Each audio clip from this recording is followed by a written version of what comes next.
The Dracari fleet crossed into Sector 9 Delta at 0841 hours. The sensors showed nothing. Then the first ship on the left flank vanished from the display. Not an explosion, not a distress call. Just gone. The tactical officer blinked. He refreshed the screen. Still gone. On the Obsidian Citadel's command deck, Warlord Forewarned watched the count drop. 600 ships, 599, 598. His compound eyes flicked from gold to crimson. What is happening? No answer came.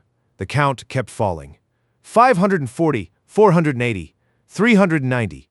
On Meridian Anchor, 5 light-years away, Fleet Admiral Soren Kale watched the same display. His left hand found the silver ring on his finger and held it still. Admiral Dr. Chen said, her voice tight. The protocol is active, gravity shear at full amplitude. Kale nodded. He had been waiting 43 years for this moment. He opened a channel. To the Dracari fleet, he said. You were warned 400 years ago. The charter was not a request. He paused. The count on his display read 47. Stay out. You want to know how it got to that number? So did they? Stick around. 6 weeks earlier, on the Obsidian Citadel, the Dracari Dominion was reviewing its conquests. The command deck stretched half a kilometer, lined with the hull plates of 9 absorbed species. The air smelled of recycled coolant and the faint metallic tang of ancient power conduits. Forewarned sat in the command throne, his obsidian carapace gleaming under the dim lights. 3 ridges ran down his spine, each one a marker of a century of service. He had conquered 13 worlds personally, commanded 51 campaigns, and never lost a single engagement. His missing lower left tusk, lost in a boarding action 122 years ago, was the only scar he carried. What is the status of the 48th system? He asked, his voice a low rumble. His adjutant, Vexerin, stepped forward. Vexerin was a thin, pale-scaled Dracari, more bureaucrat than warrior. He held a datapad with trembling hands. My lord, the system is designated Terran space. It is sparsely populated. The archive contains a quarantine charter filed 400 years ago by the native species. Forewarned's compound eyes shifted to gold, a sign of mild interest. A quarantine charter from a pre-industrial species? Yes, my lord. The final line reads, Stay out. A ripple of amusement passed through the bridge crew. Forewarned's jaw produced a subsonic growl, not anger, but derision. And what exactly does that mean? He asked. Vexerin hesitated. It appears to be a formal declaration of restricted space. It was filed with the Galactic Registry, signed by a human delegation. Humans? Forewarned repeated. The species that still uses chemical propulsion? That has no visible fleet beyond a single aging warship. He leaned forward. We have absorbed 9 species. We have conquered 47 systems. We have never been refused. He stood, his full 7.2 feet casting a shadow over the tactical display. Send the ultimatum. They have 6 hours to evacuate. We will be merciful. On Outpost Themis 8, at the edge of Terran space, Captain Marcus Webb read the ultimatum 3 times. The outpost was a small cylinder of metal and recycled air, housing 28 soldiers and a handful of civilians. The walls were thin, the coffee was terrible, and the view of the nebula outside the main window was the only thing that made the place bearable. Webb set the datapad down and rubbed his eyes. They're giving us 6 hours to leave, he said. His XO, Lieutenant Rourke, shook her head. We don't have anywhere to go. This is the edge. The next station is 3 weeks away. I know. Webb opened a channel to Meridian Anchor, the command station built into a hollowed asteroid 3 light-years behind them. The signal was encrypted and tight beam. Meridian Anchor, this is Outpost Themis 8. We have received a Dracari ultimatum. They are giving us 6 hours, requesting instructions. The reply came 2 minutes later. The voice was calm, measured, and carried the weight of 4 decades. Captain Webb, this is Fleet Admiral Kale. You will respond with 1 message. Repeat it verbatim. This is Captain Marcus Webb of the Terran Defense Force. You have entered restricted space. The restriction was filed 400 years ago. It remains in effect. Stay out. Then close the channel, Webb blinked. Admiral, they have 600 ships. I am aware of the count, Captain. Send the message. Fleet Admiral Soren Kale read the threat assessment for the 8th time. His left hand found the silver ring on his finger, his wife's wedding band, and twisted it once. A habit he had never broken. He was 62 years old. His temples were gray, his face lined with decades of waiting. The The ring was worn smooth from years of turning. He had not removed it in 27 years, not since the day she died in a construction accident on Mars. The accident that had taught him something about waiting. Sometimes the only victory is being ready when the other side finally makes its move. Doctor. Sarah Chen sat across from him, her wire-rimmed glasses perched on her nose. She was 51, a xenolinguist who had spent most of her career translating dead languages. She held a chipped ceramic mug of black tea. The charter was filed 400 years ago, Admiral, she said quietly.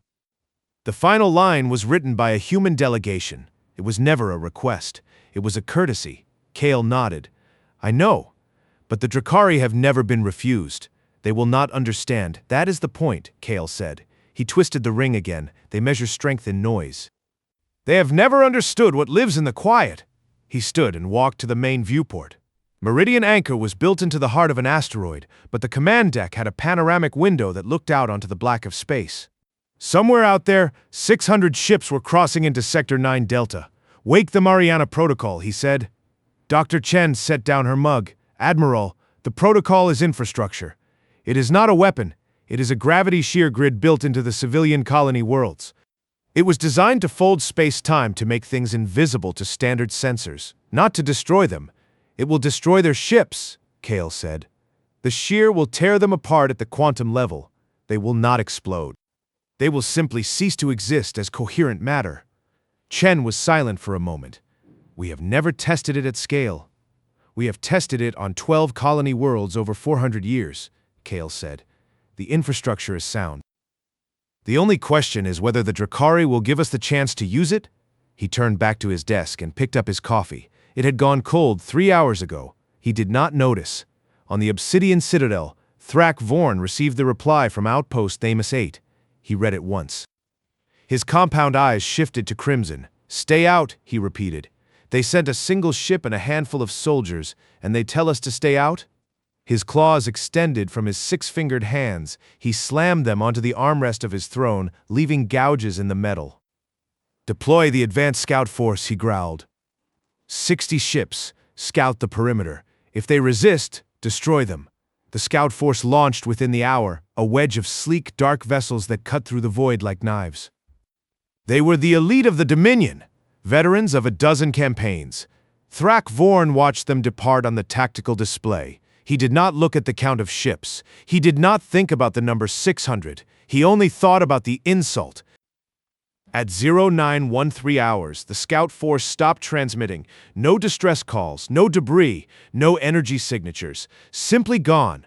On the command deck of the Obsidian Citadel, Vexarin stared at the display. His scales paled. My lord, the scout force is gone. All 60 ships. Thrak Vorn rose from his throne. His compound eyes burned crimson. What do you mean, gone? I mean they are not on the sensors, my lord. No wreckage, no residual heat, no communication. They just vanished. Thrak Vorn's jaw produced a subsonic growl that vibrated through the deck plates. He had never lost a scout force. He had never lost a ship without a fight. The full fleet, he said, all 540 remaining ships. They will cross into Sector 9 Delta at 0841 hours tomorrow. We will find out what happened to our ships, and we will burn whoever did it. On Meridian Anchor, Admiral Kale watched the scout force disappear from the tactical display. He had not moved from his chair in 6 hours. Dr. Chen stood beside him, her arms crossed. The protocol is active. The colony worlds are all online. Gravity shear at 78% amplitude. Kale nodded. What is the ETA for the full fleet? They will cross into Sector 9 Delta at 0841 hours tomorrow. 540 ships. He twisted the ring once. We will let them cross. Then we will activate the protocol at full amplitude. The shear will collapse their formation. Their sensors will see nothing, only their ships dropping off the display one by one. Chen took a breath. Admiral, there is no guarantee the protocol will hold. If the shear grid fails, we have no backup. The Terra Nova is the only warship we have, and it is 400 years old. That is the point, Kale said. They will see a single aging ship. They will see 12 colony worlds with no visible defenses. They will see a species that has been silent for 400 years. They will not see the grid. They will not see the years of preparation. They will only see their ships vanishing. He paused. And then they will count. The Drakari fleet formed up at the edge of Sector 9 Delta, 540 ships, arranged in a perfect battle formation. Plasma cannons charged, kinetic shields at full power. The fleet had not seen action in 3 years, but the crews were eager. Forewarned stood on the command deck of the Obsidian Citadel, watching the tactical display. He had not slept, he had not eaten. His compound eyes remained fixed on the sector that had swallowed his scout force. "We cross in 10 minutes, Vexarin reported. Forewarned said nothing. He thought about the 47 systems he had conquered. He thought about the 9 species he had absorbed. He thought about the 2,800 years of uninterrupted expansion. He did not think about the number 7. He did not think about the charter. He only thought about the silence. On Meridian Anchor, Admiral Kale stood at the viewport. The silver ring on his finger caught the dim light of the control room. "Admiral," Dr. Chen said, "the fleet is crossing 540 ships. All in formation," Kale nodded. "Activate the protocol." Full amplitude, the gravity shear grid came online. Across 12 colony worlds, hidden infrastructure hummed to life. The shear did not create a visible effect. No light, no sound, no energy signature that any Drakari sensor could detect.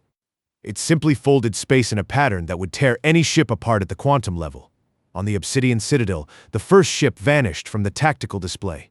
Forewarned saw the count drop. 540, 539, 538, his claws extended.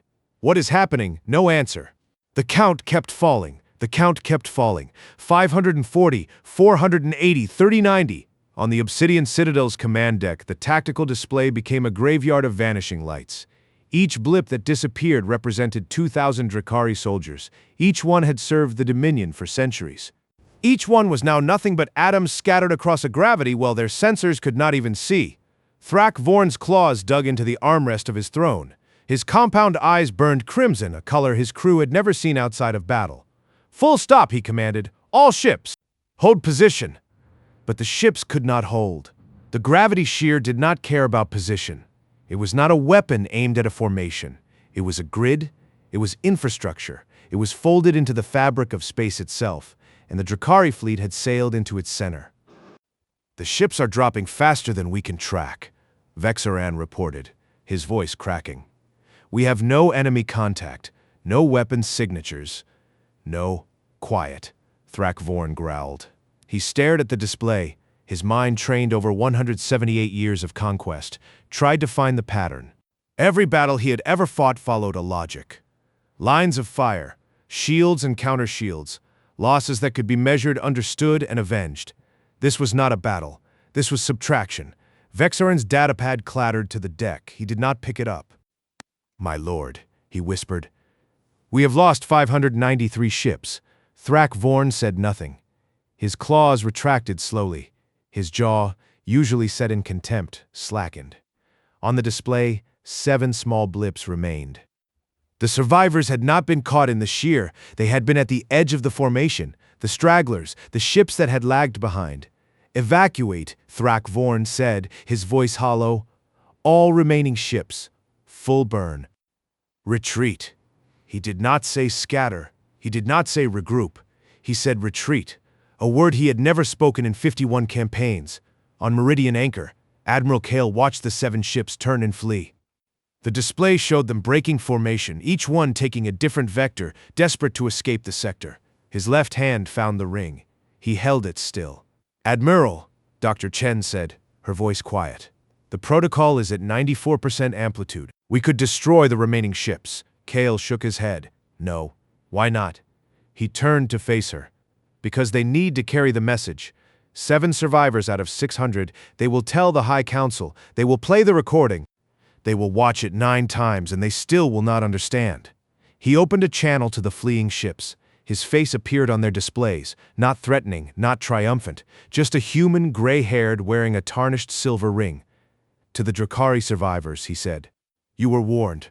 400 years ago, the charter was not a request. We gave you the chance to stay out. You did not take it." He paused. "Now you know what counting meant. Stay out." He closed the channel. The 7 ships emerged from Sector 9 Delta at 922 hours. Their hulls were intact. Their crews were alive. They had seen nothing, felt nothing, and lost everything. Forewarned stood on the bridge of the Obsidian Citadel, the only flagship remaining. The tactical display showed empty space where his armada had been. He had not moved for 6 minutes. "Helm," he said finally. "Set course for Dracari Prime, maximum speed." My lord." Vexaran picked up his datapad, his hands shaking. "My lord, what should I report to the High Council?" Forewarned's compound eyes flickered. Gold to crimson to gold again, a cycle of emotions he could not control. "Tell them the truth," he said. "Tell them we were refused. Tell them 593 ships are gone.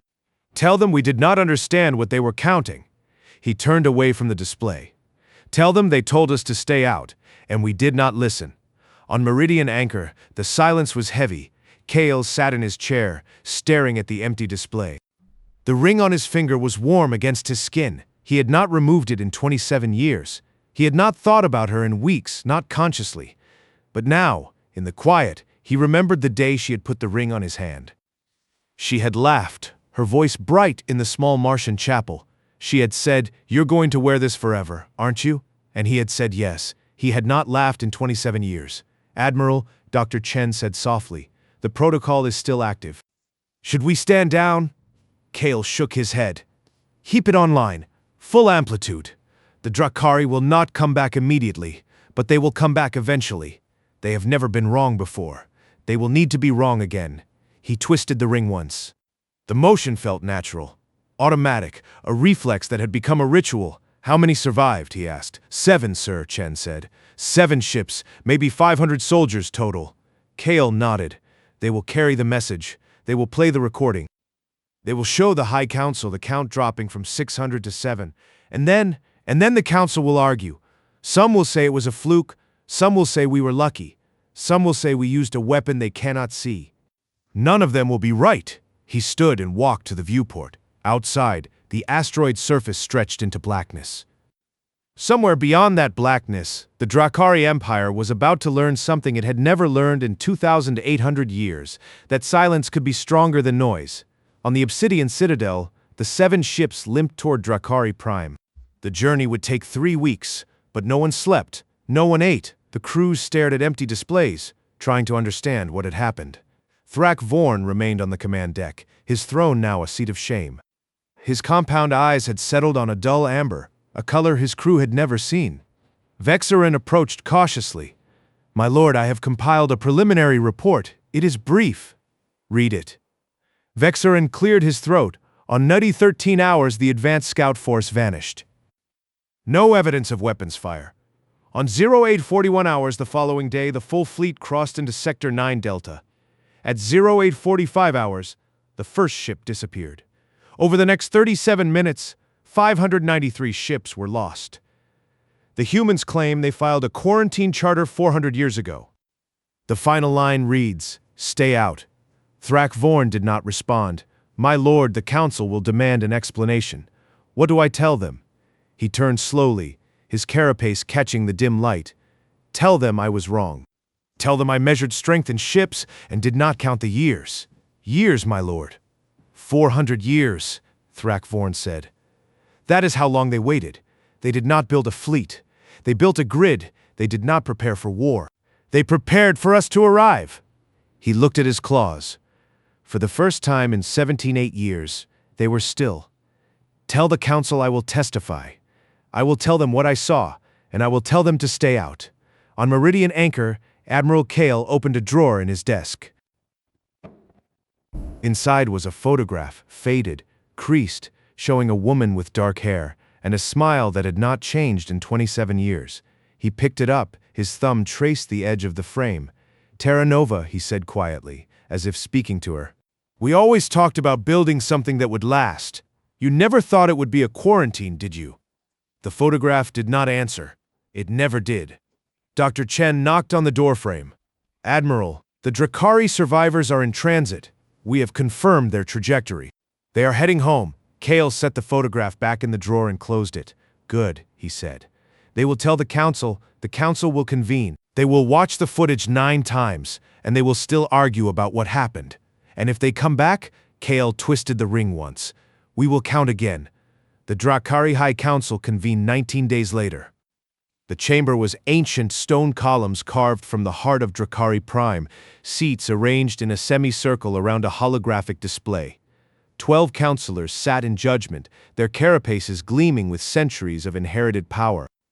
At the center of the chamber stood Warlord Forewarned. His claws were sheathed, his eyes were gold. He had not spoken since the retreat. "We have reviewed the footage," said Counselor Zal, the eldest. 9 times, we still do not understand what happened. Forewarned raised his head. "I do not understand either, Counselor, but I will tell you what I saw."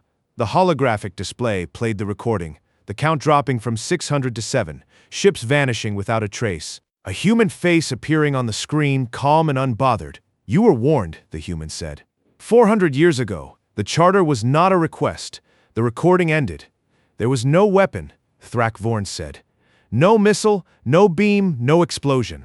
The ships simply ceased to exist. The humans did not gloat. They did not pursue. They delivered one message, and then they went silent." Counselor Zal leaned forward. "Why did they let the survivors leave?" Forewarned paused. He had thought about this question every day for 3 weeks. "Because they wanted us to carry the message," he said. "They did not need to destroy us. They needed us to understand, and we still do not." The council chamber was silent. On the edge of the chamber, a small figure stood quietly. Kirasol, the Kovani observer. She was a slight creature, barely 5 feet tall, with delicate features and large, dark eyes. Her species had been absorbed into the Dominion 200 years ago, not as warriors, but as scholars. She had been watching the footage alone for hours. When the council dismissed, she approached Forewarned. Her breathing pattern had shifted, her species tell for impending truth. "Warlord," she said softly. "May I speak?" Forewarned looked down at her. "You are the Kovani observer. You have no voice in the council." "I know, but I have watched the footage. I have read the charter, and I think I understand what they meant." He did not dismiss her. "Speak." Karasal took a breath. "They told you to stay out. 400 years ago. They filed the charter, they wrote it in bureaucratic language, and they meant it. They were never bragging." Forewarned said slowly. "They were never threatening." "No," Kirasal said. "They were simply informing you of a fact. The fact was, stay out. And you did not listen." She paused. "The human called it a quarantine. They did not build a fleet because they did not need one. They built a grid. They built it into their colonies. They built it into their infrastructure. And they waited for 400 years. Forewarned's claws extended partially, then stopped. Why? Because they knew someone would come. They knew the galaxy was full of empires that could not imagine being refused. They did not build a weapon to fight you. They built a door. And they left it closed." He looked at the empty display. "They called it a protocol, the Mariana Protocol." "Yes," Kirasal said, "the deepest point in their ocean. They named it after a place of tremendous pressure and darkness. And they waited for someone to enter the water. On Meridian Anchor, Admiral Kale received the intelligence report. The Drakari High Council had convened. Forewarned had testified. The Kovani observer had spoken. He set the report down and picked up his coffee. Cold again. He did not notice. "They are arguing," Dr. Chen said, reading the decoded transcript. "Some of the counselors want to send a diplomatic envoy. They want to ask for terms." Kale shook his head. "They are not ready for terms. They are still trying to understand what happened. They will not ask for terms until they can admit they were wrong. And if they never can," he twisted the ring once, "then we will wait. We have been waiting for 400 years. We can wait longer." He opened the drawer and looked at the photograph again. Her smile was still the same. "Stay out," he said to the photograph. "That is all we ever asked." The 7 survivors arrived at Drakari Prime on the 47th day. Forewarned did not disembark. He remained on the Obsidian Citadel, alone in his quarters, watching the recording. The count dropped from 600 to 7. He had watched it 47 times. He did not think about the ships. He thought about the human's face, the calmness, the absence of anger. They had not even tried to fight. They had simply counted. He thought about his sister, who had asked him why the Empire needed a 48th system. He had told her it was not a matter of need. It was a matter of expansion, of destiny. She had died 400 years ago, in a construction accident on a colony world. He had not thought about her in decades, but now he wondered if she had known something he did not. that not every system needed to be conquered, that some doors should stay closed. On Meridian Anchor, Kale stood at the viewport. The ring on his finger caught the light. "Admiral," Dr. Chen said, approaching. "The Kovani observer Kirasol has requested a private channel. She says she represents no one. She says she just wants to understand." Kale was silent for a long moment. "Open the channel," he said. He sat down at his desk. The ring twisted once. "Let her speak." Kirasol's voice came through the channel, soft and precise. "Admiral Kale, I have watched the recording 19 times. Kale leaned back in his chair. The ring on his finger caught the light from his display. "And what do you see?" "I see 600 ships become 7. I see no weapon, no energy signature, no debris. I see a human who looks tired, not victorious." "I am tired," Kale said. "Then why did you wait 400 years? Why did you not leave the system? Why did you not build a fleet and fight?" Kale twisted the ring once. "Because fighting is noise. Noise attracts attention. Silence lets you choose your moment." Kirasol was quiet for a long moment. "You built a door, you left it closed, and you waited for someone to knock." "We waited for someone to ignore the sign," Kale said. "The charter was not a warning, it was a fact. Stay out. We meant it. And now the Empire knows we meant it, but knowledge is not the same as understanding. Your council is still arguing about what happened. They are not asking why it happened." Kirasol's breathing pattern shifted. "I'm asking." Kale looked at the display. Her image was small, her eyes large and dark. She was not a warrior, she was a scholar, a witness. "Then listen carefully," he said. "We did not build the protocol to destroy an empire. We built it to protect a quiet. We have had 400 years of silence, and we have learned to value it. Even if the silence means watching others conquer the galaxy around you, even then.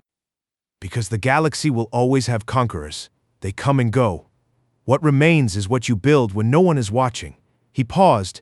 "Your empire has been conquering for 2,800 years. It has never stopped to ask if a system needs to be conquered.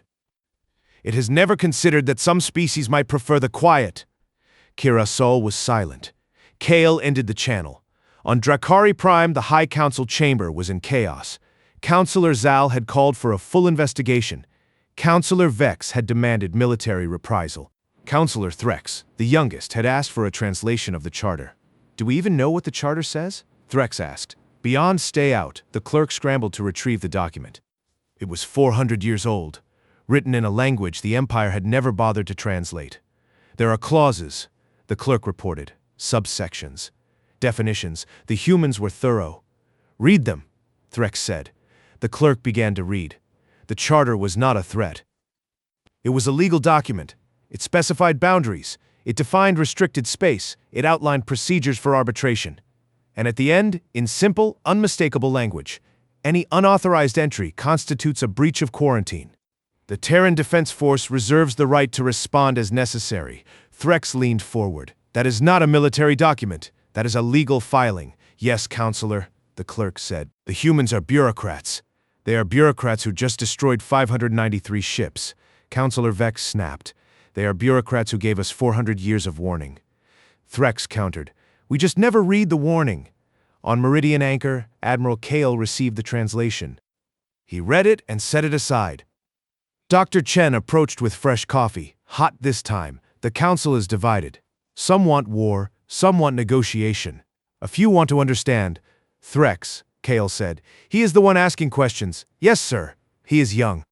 He was not part of the invasion. He was appointed after the scout force vanished." Kale nodded. "He will be the one to watch. The old ones will not change, but the young ones, they might." He sipped the coffee. It was hot. He blinked in surprise. "You noticed," Chen said. "First time in 43 years, Kale said. "Thank you." The next week was quiet. The Drakari fleet did not return. The High Council debated, but no consensus emerged. Thrak Vorn remained in his quarters, refusing to speak to anyone except Vexaran. On the 12th day after the attack, Frex requested a private meeting with the warlord. Thrak Vorn received him in his quarters. The room was dark, sparsely furnished. A single holographic display showed the count dropping from 600 to 7. "Warlord," Threx said, "I have read the charter. I have studied the footage. I have spoken to the survivors." Thrak Vorn did not look at him. "And what have you concluded?" "That we do not understand them, and that they do not want us to." Thrak Vorn turned slowly. His compound eyes were gold, a neutral, almost sorrowful color. "You are right," he said. "They do not want us to understand. They want us to stay out." Then why did they let the survivors leave? Why did they not finish the destruction? Thrak Vorn paused. He had asked himself this question every day. "Because they wanted us to carry the message," he said. "They wanted us to tell the council. They wanted us to spread the story. They wanted us to be afraid. And are you?" Thrak Vorn looked at the display. The count was still dropping, frozen at 7. "Yes," he said. "I'm afraid of what I do not see. I'm afraid of a species that waits 400 years. I'm afraid of a species that does not celebrate its victory." "The humans did not celebrate," Thrak said. "They just went quiet again. That is what frightens me most." On the 18th day, Kirisal requested a second channel with Admiral Kale. Kale accepted. Her face appeared on his display. She looked older than before, not in years, but in the weight of what she had seen. "Admiral," she said, "I have spoken to the council. They are divided, as you predicted. But there is a faction that wants to negotiate. They want to send an envoy to Terran space." Kale nodded. "And what would this envoy ask for?" "Terms," Kirisal said. "A formal agreement. A recognized border." Kale twisted the ring once. "The charter already provides that. It has been filed for 400 years. It was never revoked. Then why did we not respect it? Because you were conquerors. You did not read charters. You read military assessments. You saw a species with no visible fleet and assumed it was weak." Kirisal was silent for a moment. "You knew we would come. We knew someone would come. We did not know when. We did not know who. We only knew that if we waited long enough, someone would ignore the sign. And you were ready. Always," Kale said. The envoy was assembled 3 weeks later. It consisted of 5 Drakari diplomats, 2 scholars and a human translator, one of the few who had learned the Drakari language in the centuries since the charter was filed. They traveled in a single ship, unarmed, with a formal request to enter Terran space. The request was received at Meridian Anchor at 0614 hours. Kale read it twice. His hand found the ring and twisted it once. "Admiral," Dr. Chen said, "the envoy is requesting permission to enter Sector 9 Delta. They are asking for a dialogue." Kale was quiet for a long moment. "They are trying to understand, but understanding takes time. It takes more than a single conversation. It takes years of quiet. They are willing to wait.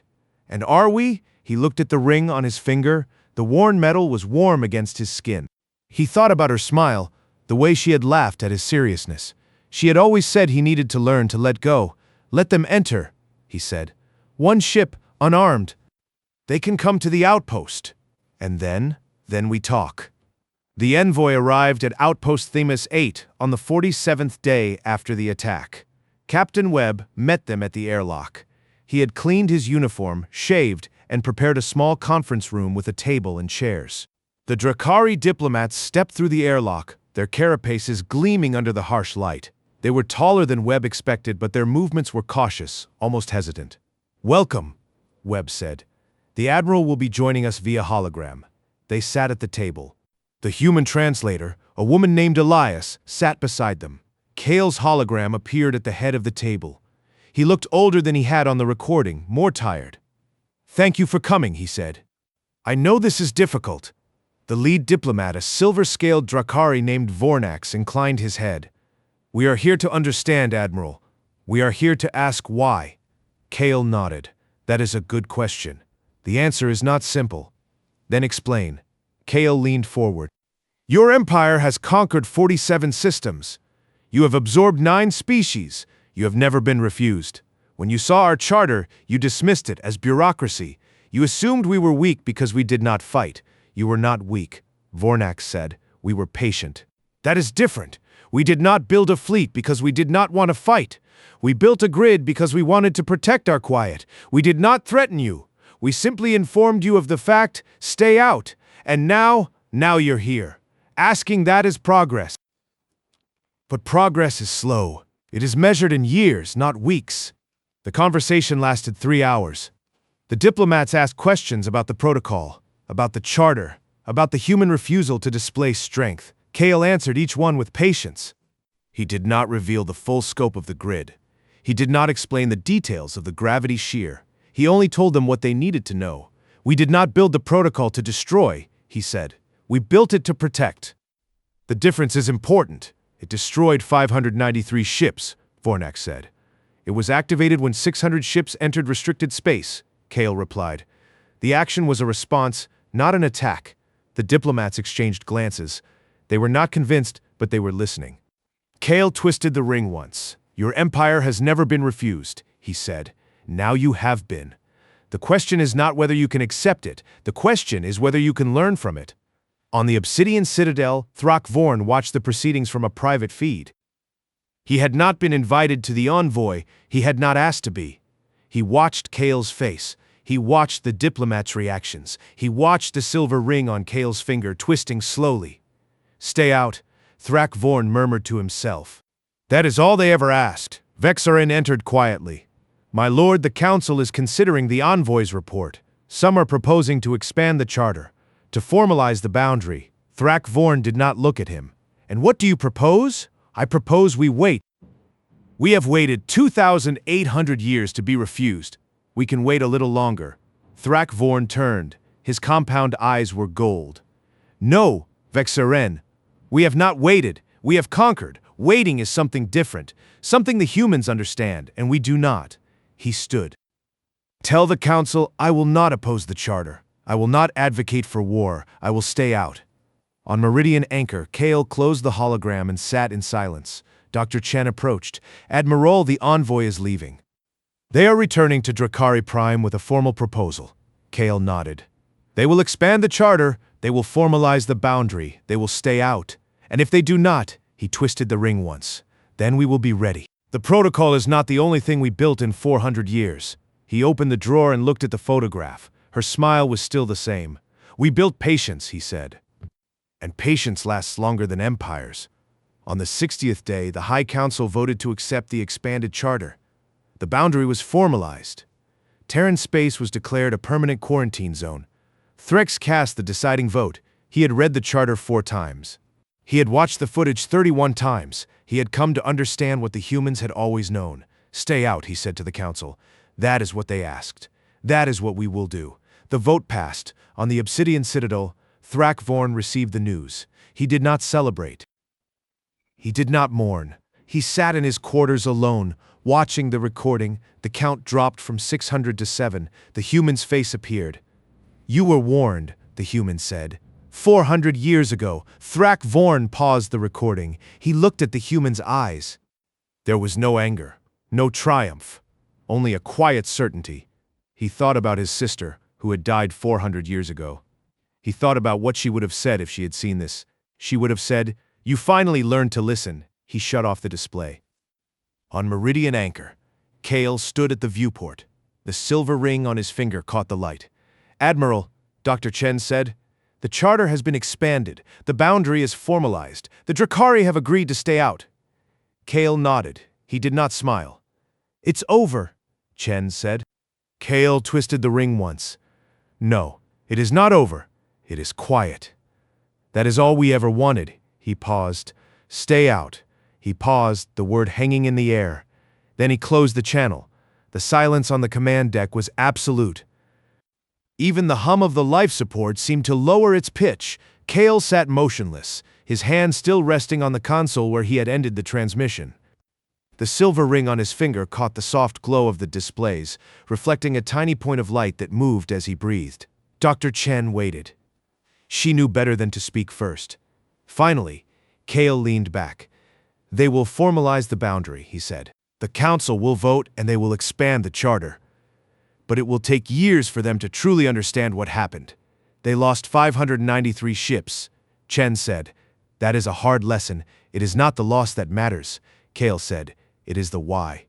They still do not know why we waited. They think we were hiding. They think we were afraid. They cannot imagine that we simply chose the quiet. He stood and walked to the small coffee station in the corner of the room. The pot was fresh. Someone had made it in the last hour. He poured a cup and held it. The warmth seeped through the ceramic, a sensation he had not registered in decades. He raised the cup to his lips. It was hot. Not cold, not lukewarm. Hot. He blinked. Someone made fresh coffee. Chen smiled faintly. I did, Admiral. About 20 minutes ago, I thought you might need it. He looked at the cup. The steam curled upward, carrying a scent he had almost forgotten. He took a sip. The bitterness was familiar, grounding. Thank you, he said. He carried the cup back to his desk and sat down. The photograph was still in the drawer. He opened it and looked at her face. She was laughing in the picture, her head tilted back, her dark hair falling across her shoulders. He remembered the day he had taken it. They had been on Mars, near the Olympus Mons colony, and she had just finished a shift at the construction site. She had been covered in dust, her overalls streaked with red soil, and she had laughed at something he had said. He could not remember what. He had kept that photograph for 27 years. He had never framed it. He had never placed it on his desk. He had kept it hidden, in a drawer, where only he could see it. He twisted the ring once, then twice, then he stopped. You always said I held on too tight, he said softly. You said I needed to learn to let go. The photograph did not answer. He looked at his hand. The ring was worn smooth, the metal thin from decades of turning. He had twisted it so many times that the engraving inside, their initials, SK plus MK, had worn away. He thought about the waiting, the 43 years of service, the 27 years without her, the 400 years of the charter, the counting 600 ships to 7. He thought about what she would have said. She would have understood the waiting. She had always understood the patience required to build something that lasted. She had been a construction engineer. She had built things that stood for decades. Stay out, he said to the photograph. That is all we ever asked. That is all we ever wanted. And now they know, he paused. I kept the ring, I kept the count, I kept the quiet. He set the cup down and took off the ring. It was the first time he had removed it in 27 years. The skin underneath was pale, unmarked by sun. He held the ring in his palm, feeling its weight, less than a gram of metal, but it had carried the weight of 3 decades. He placed it on the desk, next to the photograph. Then he stood and walked to the viewport. On the Obsidian Citadel, Forewarned received the final transmission from the envoy. The charter had been expanded. Terran space was formally recognized as a quarantine zone. He read the document once. His compound eyes were gold. He set the datapad aside and looked out the viewport of his quarters. The stars stretched endlessly. He thought about the ships he had lost. He thought about the humans who had not celebrated. He thought about his sister, who had died in a construction accident 400 years ago. She had always told him that the Empire expanded too fast, that it never stopped to ask if a system needed to be conquered. He had not listened. Now he understood. He sat down and wrote a message. It was brief. It contained only 4 words. He sent it to the human admiral. On Meridian Anchor, Kale received the message. He opened it on his display. We will stay out. He read it twice. He did not respond. He simply closed the display and turned back to the viewport. Dr. Chen approached quietly. Admiral, the Drakari have accepted the expanded charter. The envoy is returning to Drakari Prime. It is done. It is done, Kale repeated. He looked at the ring on his desk. The light from the viewport caught its surface, making it gleam. What are you thinking? Chen asked. He was silent for a moment. I am thinking about what comes next. The Empire will stay out, but the galaxy is large and there will be others. Others who will not read the charter. Others who will not listen. You have prepared for that. We have prepared for some of it, he said. The protocol is not the only thing we built in 400 years. Chen waited. He did not explain. He did not need to. The hint was enough. 3 days later, Kale returned to his quarters for the first time in a week. The room was small, Spartan, a bunk, a desk, a locker. He had lived here for 43 years. He sat on the edge of the bunk and looked at the ring in his hand. He had not put it back on. It sat on his desk, next to the photograph. He picked up the photograph and studied her face. She was still laughing. He could almost hear her voice. You never learn to let go, she had said once, teasing him. He smiled, the first time in years. Maybe I have now, he said. He set the photograph back on the desk. He did not put the ring on his finger. He left it there, next to her image. Then he stood and walked back to the command deck. On the 100th day after the attack, the Drakari High Council formally ratified the expanded charter. The ceremony was brief, solemn. Threx stood before the council and read the document aloud.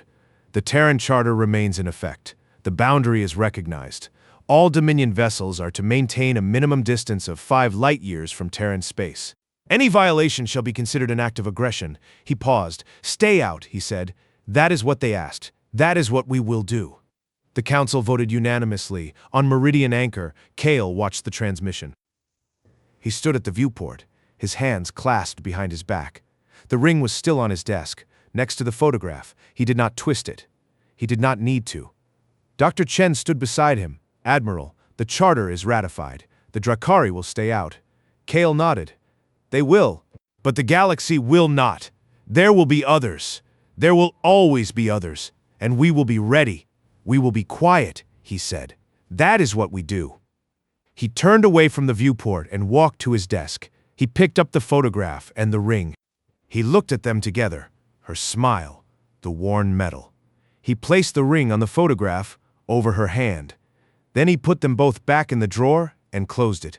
That evening, he sat alone in his quarters. The stars outside the window were cold and distant. He thought about the 593 ships that had vanished. He thought about the 27 years he had spent waiting. He thought about the 400 years of the charter. He thought about her and the ring that had been his anchor. He did not feel relief. He did not feel victory. He felt something quieter, a stillness that had been absent for decades. He stood and walked to the viewport. The silver ring was no longer on his finger. He did not miss it. Now they know, he said to the stars. Now they all know what counting meant. He did not say stay out.